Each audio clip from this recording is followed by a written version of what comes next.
All right, and we are live. Hello to anyone who is watching.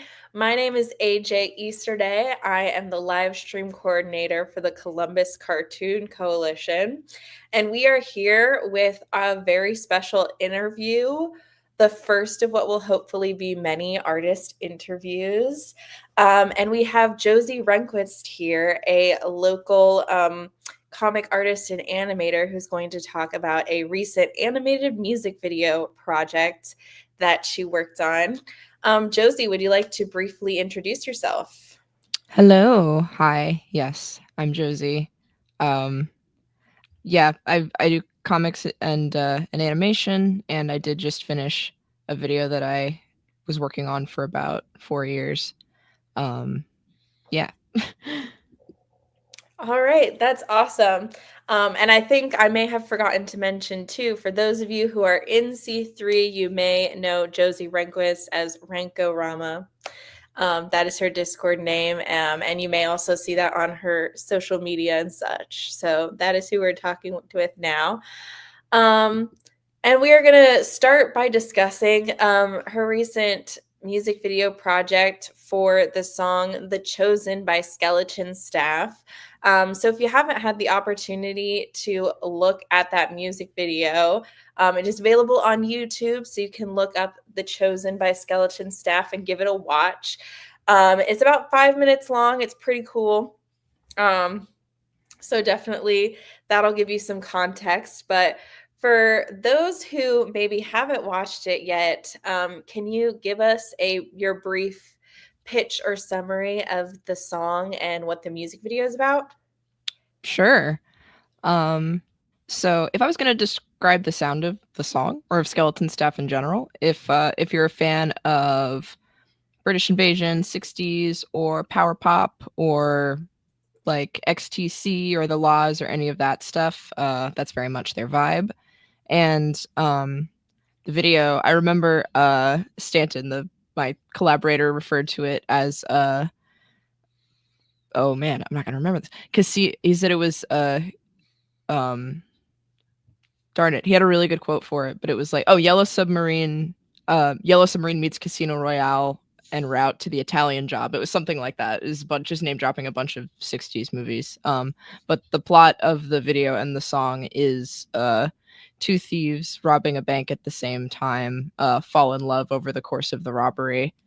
And there's a big sort of Bonnie and Clyde style, romantic lover sacrifice shootout at the end. And there's some fantasy sequences and some rolling around in money and a bunch of goofiness.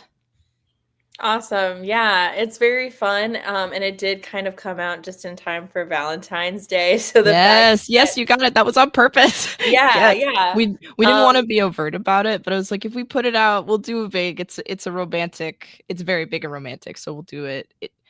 It made sense. Yeah, no, it made sense. And it was fun. I mean, we love the whole idea of like partners in crime. That's a fun trope to play with. So, um, very fun concept for a music video. So now my first question for you is actually one that we also got in the C3 Discord, which is how did you come across this opportunity to actually work with a band and animate a music video? Um, Definitely doesn't seem like the kind of job that you come across every day. Um, so we're just curious, how did you get involved? Yeah, so this would have started back when I was a freshman at CCAD. Because I went to CCAD, majored in animation. I graduated in 2022. No, yes, graduated in 2022. I can't keep track of years, but way back in probably late 2018, early 2019, um, I stumbled across Skeleton Staff.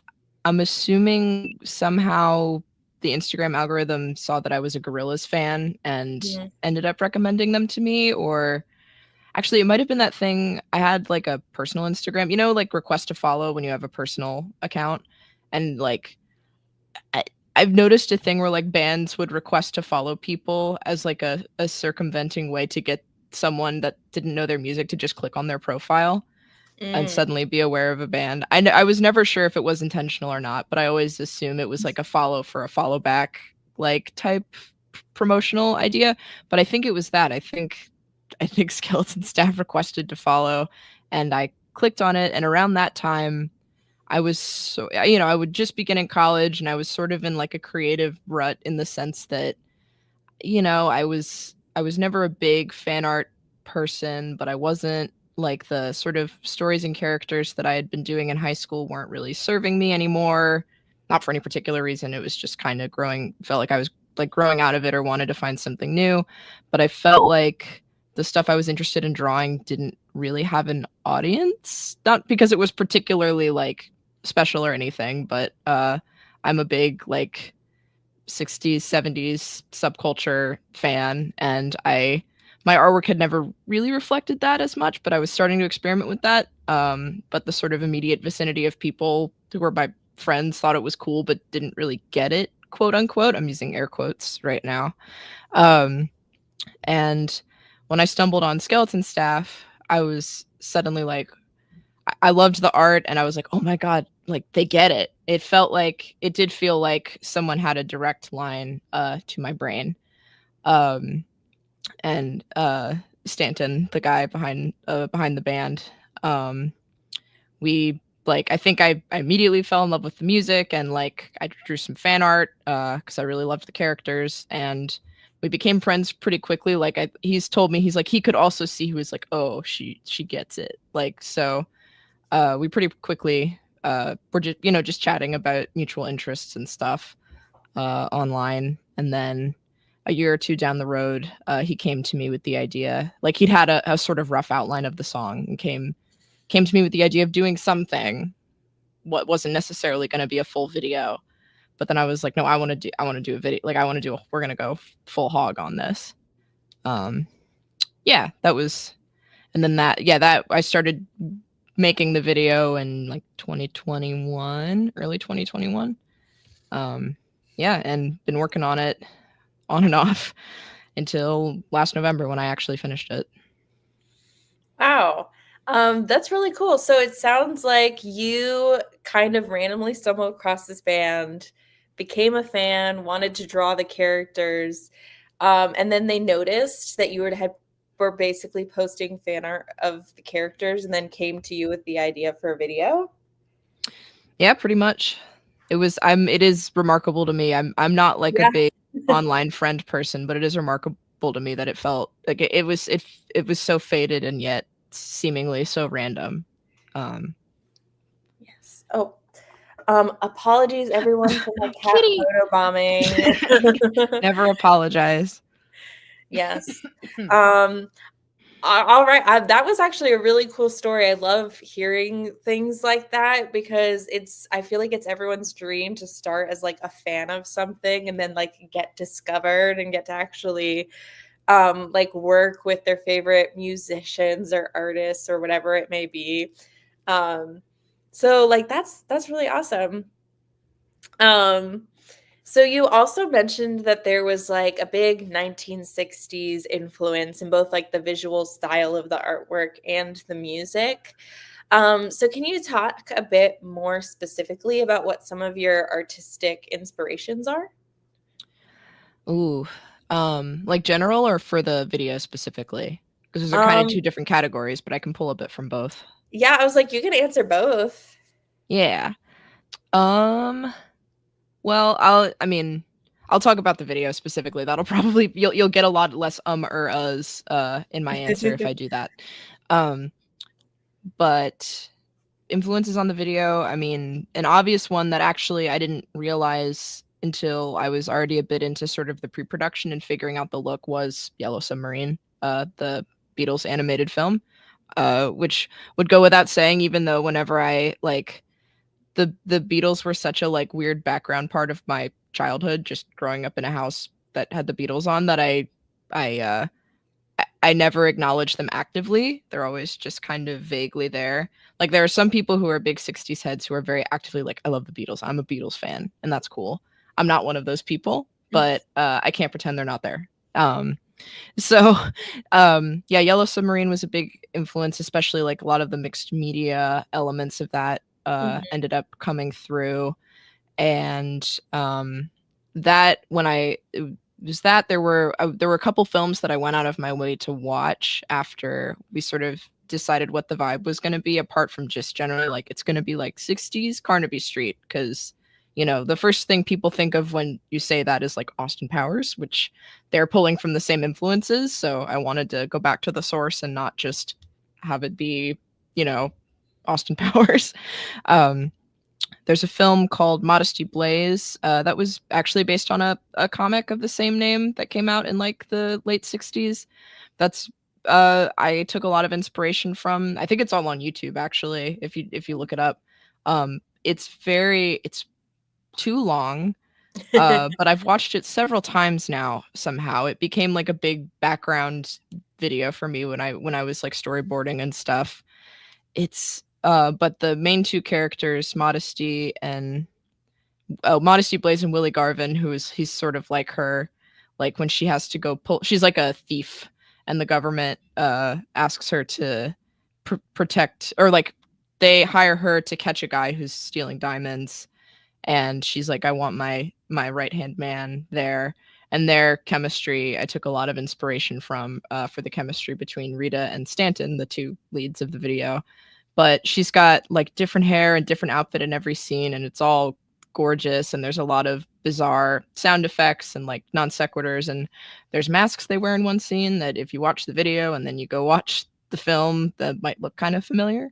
um, but that was a big one.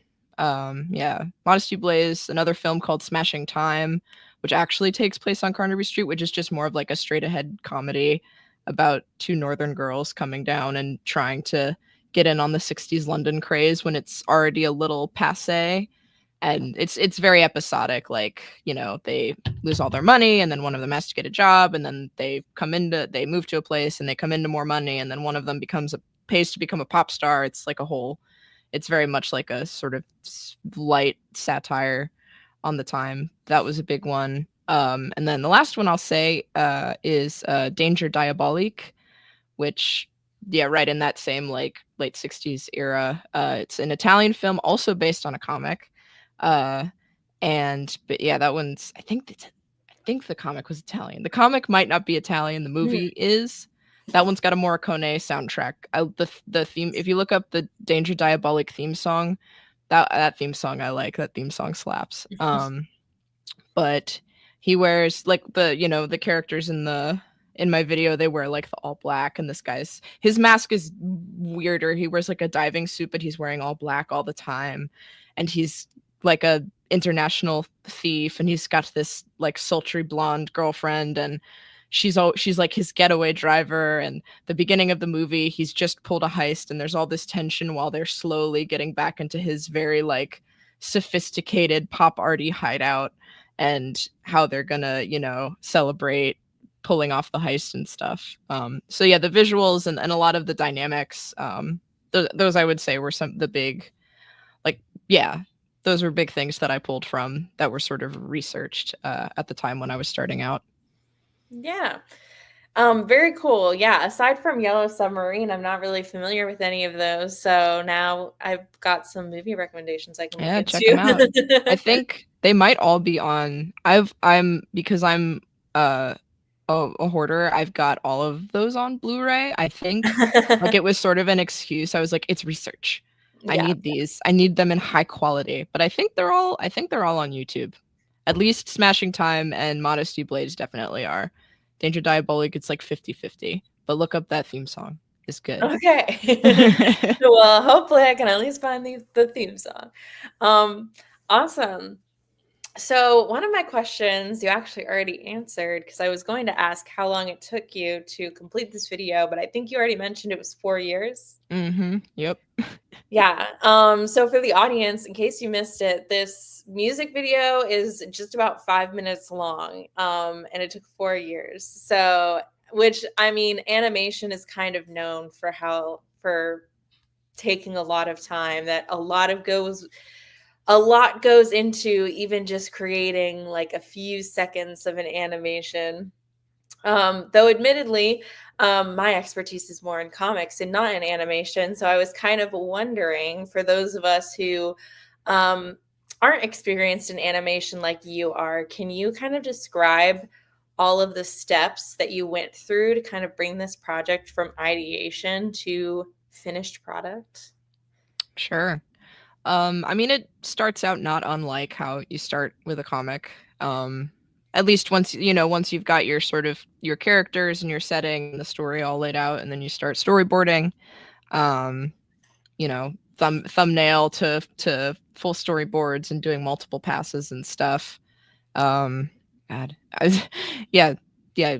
Um, storyboard, and then at that point you would do an animatic, and in my case, because I was using Storyboard Pro and it's a music video, the animatic is everything timed. It's like a big slideshow, but everything's timed to the music. Mhm. um and I was storyboarding and kind of animaticing as I go, which in the digital pipeline now is pretty common. um but yeah, after the animatic, it's kind of a dealer's choice on whether you go back to like working on layout, or you'd want to go back and work on layouts, which is like fleshing out the background settings, getting perspective a little better. And then you'll take the storyboards, and again, I'm all digital for this, so I then put it into Harmony, and um, you can export shots individually directly into Harmony, because they're both, or sorry, Toon Boom and Storyboard Pro are both, they're like a part of the same stream. They're part of the same company, so they'll talk to each other very easily.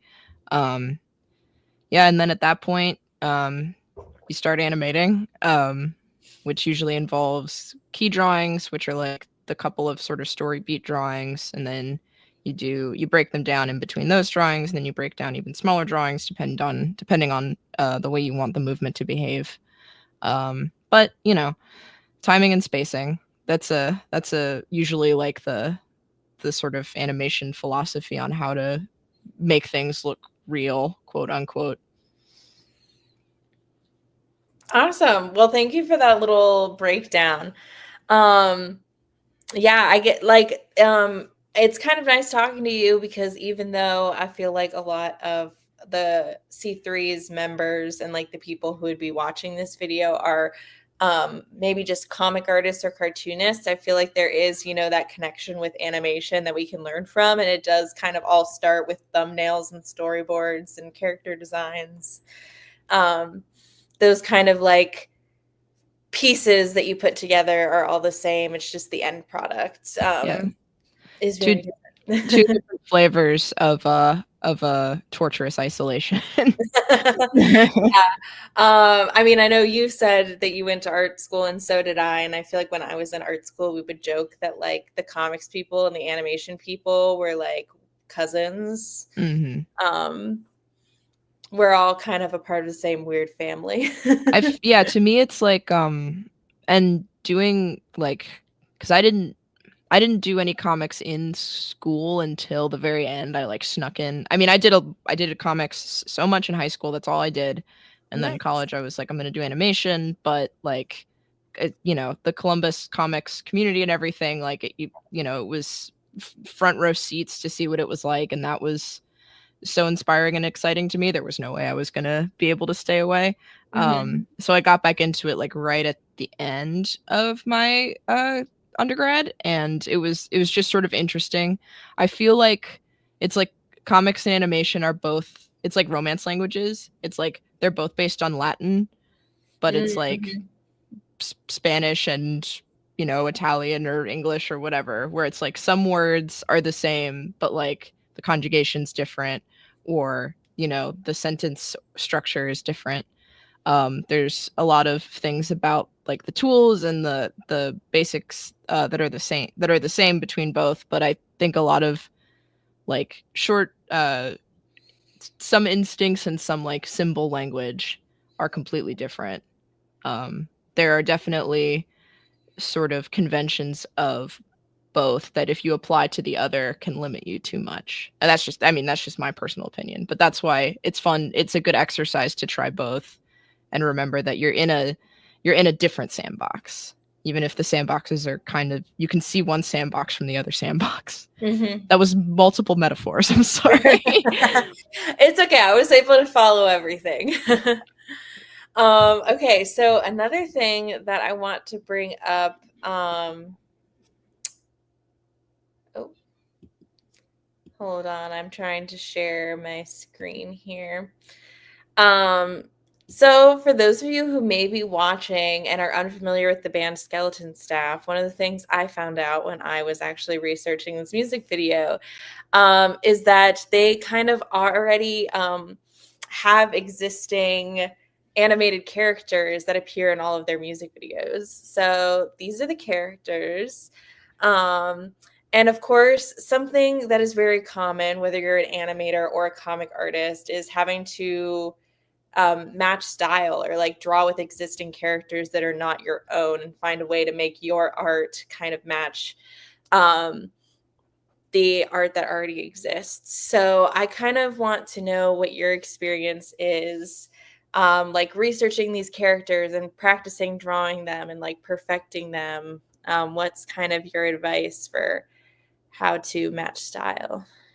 Oof. I mean, draw over and over. That's the first thing. Draw the characters as many times as possible. I would argue there are still characters within the band that I don't draw often enough for, sort of drawing them in an official capacity. Um, yeah, that would be the main thing. I would also say if you're really trying to get into the nitty gritty, like, with my advantage, is since this guy's the artist is my friend, like I can pick his brain. I remember, and I was already like, I was a huge fan of the way that he renders and his line work and all this stuff. And I remember one time, there's a big background piece on the website that I love where there's like flowers and like a big white cockatoo hanging out and stuff. And I remember he sent me like the Photoshop file with all the layers in it, and I was like, "Oh my god, I get to like go in and see all the different airbrushing overlays and the texture and like what layer settings is he using and all that stuff." And you don't always have that opportunity. But yeah, depending on what it is. Again, if you're working on a project with a friend and you're trying to match their style, like pick their brain as much as possible. Ask them how they do what they do. If you have the opportunity, maybe try watching them. Like it's never going to be exactly the same, but outside of drawing the character over and over, if you're trying to match style for something established, again, like do as much research as you can, figure out what they used, even if you can't use it, just to get an understanding of why things turn out a certain way. Like I don't know, like there's this is kind of random, but I think he's come to mind because he also does 60s and 70s stuff. But there's an artist called Hugo Limbo who did a book with Silver Sprocket, Be Kind, Be My Neighbor, and also is a part of a like game publishing company, just put out like a video game.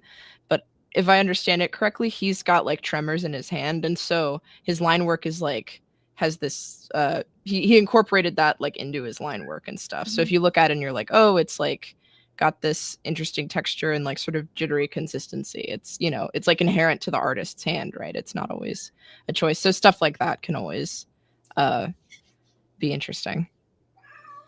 Yeah, that's some great advice. That's really cool. And yeah, I think it is like definitely a special circumstance that you're actually able to like see the artist's original Photoshop file and like see all the layers and stuff, which you're right, you can't necessarily do if you're trying to learn from a professional who you've never met before. Mm-hmm. But for those of you watching, like totally talk to your fellow comic artist friends, pick their brain, like study their artwork. You can always learn something from them. Mm-hmm. So I would say that's a good takeaway. Or if you're Columbus local and you're trying to copy someone famous, you can just go to the Billie Ireland.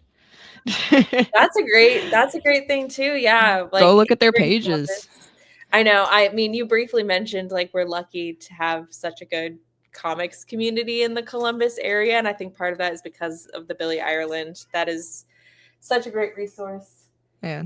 I I mean, apologize if my yeah. cat's being loud in Oh, the it's fine. background. We love cats. But I think even, whether you're local or not, like a lot of, yeah, if there for any learning reason. If there's an artist, you want to understand what they do. If you can figure out like where where their estate donated their pages to and if they're viewable or like any of their stuff, like go find it, figure it out, put in a request, take a Oh, little, yeah. have a little adventure. That's a great idea. Like, yeah, I think there's something fun about like studying original art. I like to go visit art museums when I'm traveling and like sketch things that I find in the museum that like catch my eye and that I want to study. Um, and so yeah, like wherever you are, even if you don't have a Billie Ireland in your area, you might have a different little art museum or art gallery that you can visit and study stuff from. Okay, so moving on, I have another question that kind of relates back to Columbus for those of you who are local to this area. I noticed at the end of the music video, in the acknowledgments, there's a little shout out to the Columbus College of Art and Design, which I think you mentioned. That's where you went to school, so I'm sure that's part Mm-hmm. of why. And also the Greater Columbus Arts Council. Yeah, So I was curious how those organizations were maybe involved and helped you with the process of making this music video. sure. So CCAD, that was my undergrad. Got a BFA from there. Um, this film did technically start out as my thesis for Oh, CCAD. nice. So, but I made the decision junior year, like beginning of junior year, that this was gonna be I was gonna use school to work on this because I was like, otherwise it's never gonna get done. Hmm. Um, I, for better or worse, incorporated working on it into as many classes as I possibly could. I appreciate my professors being flexible and like believing in me and trusting me to do that. Um, and I had about half of it done when I graduated, which I knew was gonna like I knew that was gonna happen. I like set a goal, and then I made like a trail. I made a sick trailer to show it the final show instead of the whole video. The trailer's online too somewhere. I still like it. Hmm. Um, so that was, and once school was over, it was then onto me to figure out how I was gonna incorporate working on it into my regular adult non-school life. But they I got a really good very supportive and I'm sorry, I think you ooh, cut out for a minute there. Could you repeat what you were just saying?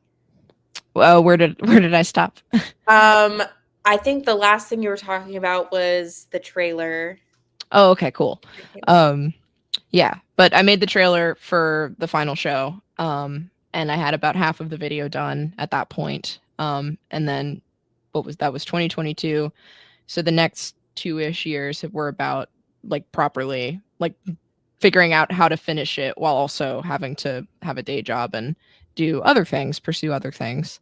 But I'm grateful that the animation department at CCAD and my teachers and everyone were so cool about me putting my all into the project, and I was I had a good start on it because of that. And then the Greater Columbus Arts Council, I threw them in there because they have their artist. I'm going to put in my application pretty soon. But their individual artist grant funds that you can just basically pitch that you're an artist and you have stuff you're going to need that year, and they have a certain amount that they'll give out. And if you apply and you have a good application, they'll give you the money. And I used what money they gave me to like upgrade my whole digital setup, my PC and everything, so I had a more powerful computer to finish the video on and wasn't working on the laptop that I'd had for the previous like 5 years. It was a workhorse. It got me through it and never let me down, but I didn't want to um I didn't want to kill it when it was down. I wanted to like let Mhm. it retire on top.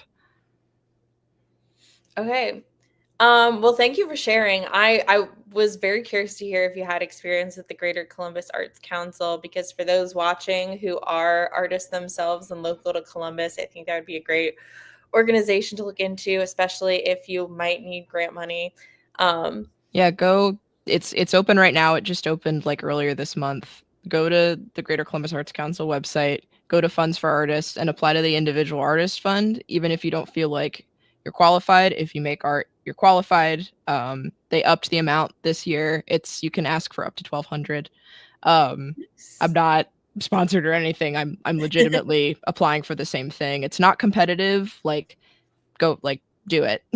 You'll get something. All right, that's awesome. Yeah.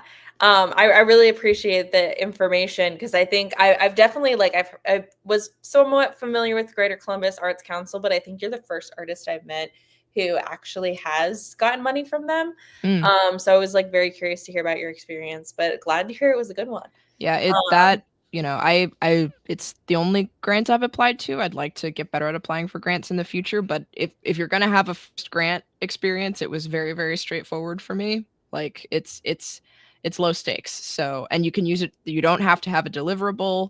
You just have to tell them what you are going to use it for, and then after you spend the money, you just show them your receipts. Have an itemized list, and that's all you need. Amazing. Um, I also going back to like the other thing you talked about was your experience at CCAD, the Columbus College of Art and Design. Um, if we do have any fellow like students, people who are still art students watching this, I do want to say like I actually also know in my experience, if you are working on a professional job and also trying to get classwork done at the same time, ask your professors if you can do the work that you're already doing for your homework. Oftentimes they're willing to like compromise or work with you to make that happen. So glad to hear you had very supportive professors. I always love hearing stories about especially like in our local arts community, people supporting each other. um Absolutely. yes, that's awesome. It's definitely like one of the good things about living in Columbus. um um So actually, I think this transitions well to I want to kind of ask you more about your education experience and how you got into the arts, because you mentioned that you did go to school for animation, but also that you've done comics. You said you were into comics in high school. You kind of got into them again at the end of college. So I'm just curious, because we've been talking so much about your animation work and this animated music video you've done. Um, I'd love to hear about any comic work you've done. Yeah, sure. I mean, so in high school, I guess I started the first like sort of self-published mini comics I made, where I did make in high school. Me and my best friend in high school were very into like we were in our own worlds and very into our own lore. So we made like a whole alternate version of our high school where everyone had powers. um, it was sort of like very like Scott Pilgrim. We were Scott Pilgrim and Homestuck heads hardcore at that time. So it was definitely inspired by that. I think we made like 2 or 3 issues, and we didn't get very far in the plot, but our friends were very invested and they enjoyed that we were like drawing them with cool weapons, fighting usually just giant wasps. Because where our school was, in like the common areas, occasionally wasps would like get through the windows. um, so that was a big like my whole summers in high school. I had one summer in high school where I think I did a 50 pager and was just every day just working on it because I was just at home and I didn't have any camp or anything else to do. And my parents always have been very supportive of me and just have left me alone to my own devices when it's come to art. Um, my dad's a musician part of the time, so he's sympathetic to that whole process. So that was high school, and then yeah, yeah, I think I wasn't really sure what I was gonna I wasn't sort of abandoning comics for animation at all, but, you know, I only had time for so much. We sort of tried to keep our comic from high school going after high school, and we're still incredibly close. Like, we occasionally talk about sort of rehashing that story in like a sort of more self-aware, like, you know, cleaned up way. Um, but moved on to other things. He just got back from a Fulbright in Argentina, so he's off doing a whole other thing. Um, but yeah, and yeah, it was just my teachers and people I met who were doing comics. So many. The CCD Comics department has so many talented working cartoonists, and that was a gateway to just being out in the city and meeting people and going to CXC. Obviously, like, Yeah. it's, if you're at CCD, it's just at the library. It's like 2 or 3 blocks away. I was honestly, I can't speak to now. I hope it's not the same now, but I remember the first I think the first two CXCs I went to, I never saw any of my like animation classmates there, and I was like, well, why aren't y'all going here? Like, you'll meet people. It's like 2 blocks away and it's free. Come on. Yeah. But is what it is. People come around eventually. But yeah, definitely the sort of in-person community element beyond just, oh, we're all in art school, but we're all cartoonists and we're all trying to make stuff, was a big motivator for me. But I did an independent study in my junior year that was a comic, and that was a big undertaking. And honestly, stylistically, that ended up being sort of a prototype for what The Chosen was going to look like, because it's about Ray Davies from the Kinks, the band The Kinks, and it's very like 60s-y and has a lot of the same mixed media stuff. And then from there, I've just sort of tried to fit in comics wherever I could. Now that the video's done, my next big project is going to be like doing a one-person anthology that collects some of my shorter comics from the last 2 or 3 years, and then has some new stuff. It's sort of my like re-debut as a cartoonist, capital C, air quotations. But yeah, I hope that wasn't too rambly. No, that was great. I do want to add, for context for anyone watching, that CXC refers to Cartoon Crossroads Columbus, which is a comic convention that happens here in Columbus, Ohio, and it is hosted at the Columbus Metropolitan Library main branch. It's usually like right at the end of September, beginning of October. So definitely check that out if you have not before. It's a great show. I also want to say right now, to our audience watching, if you have any questions, feel free to drop them in the comments. We haven't gotten many comments so far, so I just want to remind you, feel free to drop your comments and questions while we're still on the live stream. I actually have already gone through most of the questions that I had on hand, so if you guys have any questions that you want to ask before we wrapped up, now is the time.